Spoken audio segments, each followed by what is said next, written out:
5 আগস্টের পট পরিবর্তনের পর বন্ধ হয়ে আছে বিজিএমইএর সদস্যভুক্ত 160টিরও বেশি কারখানা।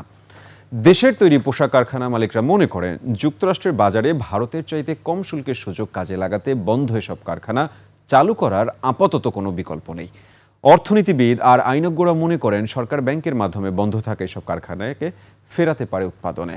Saadat Habibi Setu report. I am Ox.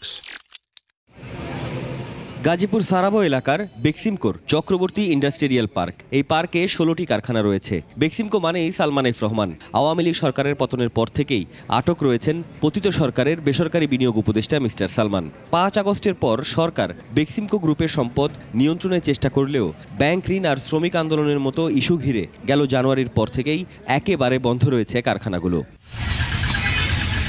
তৈরি পোশাক কারখানা মালিকদের সংগঠন বিজিএমই এর তথ্য, অর্ডার কমে যাওয়া, ঋণ জটিলতা, মালিকদের পালিয়ে যাওয়া অথবা আটক থাকা আর শ্রমিক আন্দোলন, এসব কারণে সব মিলিয়ে 160টির বেশি কারখানা বন্ধ হয়ে আছে। শ্রমিক সংগঠনগুলোর দাবি, কাজ হারিয়েছেন অন্তত লাখখানেক শ্রমিক। ভারতের উপর ট্রাম্পের প্রায় 60% শুল্কের ঘোষণার পর দেশটি থেকে ওয়ালমার্ট, অ্যামাজন, টার্গেট, গ্যাপ সহ বড় বড় ক্রেতারা সরে যাচ্ছে। সেই বিনিয়োগ আর ক্রয়াদেশ লুফে নেওয়ার সুযোগ এসেছে বাংলাদেশের সামনে। তবে যে পরিমাণ অর্ডার এই মুহূর্তে দেশের পোশাক কারখানাগুলোতে রয়েছে, তার উপর নতুন করে অর্ডার নেওয়া বেশ জটিল। তাহলে উপায় কি? এই ফ্যাক্টরিগুলোকে আবার যদি আমরা পুনরায় চালু করতে পারি, কিভাবে চালু করব? ব্যাংকিং সাপোর্ট দিতে হবে। এখন যে স্টিগমার মধ্যে আমরা আছি, ওটা কি ব্রেক করা সম্ভব? বৃহত্তর স্বার্থ বলে একটা কথা আছে। এই মুহূর্তে বাংলাদেশের যে ক্যাপাসিটি, যে বায়ারের যে ইনকোয়ারি হচ্ছে, প্রচুর পরিমাণে বায়ার কিন্তু আমাদের দিকে দৃষ্টি দিচ্ছে। এই যে নতুন করে অর্ডার আসলে হঠাৎ করে আসলে এই গার্মেন্টস কারখানাগুলোর পক্ষে এই অর্ডারগুলো নেওয়া সম্ভব নয় এবং অর্ডার নিতেও কিছুটা সময় লাগবে। আমি যদি বলি আমার কাছে কিছু নাই, তাহলে অটোমেটিক্যালি তারা গুয়াতেমালা, ভিয়েতনাম, কম্বোডিয়া, ইন্দোনেশিয়া এসব জায়গায় বেশি দাম হলেও শিপ করবে। ব্যবসায়ীরা বলছেন, যুক্তরাষ্ট্রের বাজারে সুযোগ নিতে প্রয়োজন অন্তত $200 কোটি বিনিয়োগ। তবে স্রেফ আমেরিকার বাজার ঘিরে জরুরি উৎপাদন বাড়াতে নতুন করে বিনিয়োগ করা ঝুঁকিপূর্ণ। বরং সরকারের জিম্মায় থাকা কিংবা অন্য কোনো কারণে বন্ধ থাকা কারখানাগুলোকে উৎপাদনে ফেরানো সহজ ব্যাংকের মাধ্যমে। তবে পলাতক বা কারাগারে থাকা মালিকদের ক্ষেত্রে কি করতে পারে সরকার?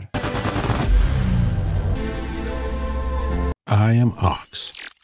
যারা ধরেন জেলে আছে, এখন সে মালিক তো আর কখনো রান করতো না, তাহলে ব্যাংক যদি একটা স্পেশাল অ্যারেঞ্জমেন্টে থাকে যে এইটাকে রিশিডিউল করে ফ্যাক্টরিটা রানিং করে দিয়ে তারপরে যদি এইটাকে পরে অ্যাডজাস্ট করে নেয় তার লোনটা, তাহলে দেখা যাবে যে ফ্যাক্টরিটাও বাঁচবে। যদি সরকার প্রশাসক নিয়োগ করে এই কারখানাগুলোকে চালু করে এবং একই সঙ্গে ব্যাংকের দিক থেকে ফাইন্যান্স করা হয়, তাহলে সেই ক্ষেত্রে এই কর্মসংস্থান এবং উৎপাদন ও রপ্তানির নতুন একটা ক্ষেত্র তৈরি হবে। যে নতুন যে অর্ডার সিচুয়েশন আসছে, এটাকে ধরতে হলে আমাদের কিন্তু ইমিডিয়েটলি আমাদের ক্যাপাসিটি বৃদ্ধি করতে হবে। তা সম্ভব যদি আমি প্রণোদনাটা পাই।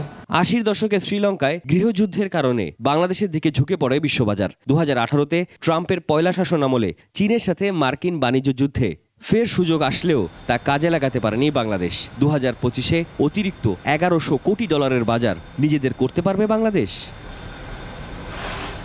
সাদাত হাবিবি সেতু, 21 টেলিভিশন, ঢাকা।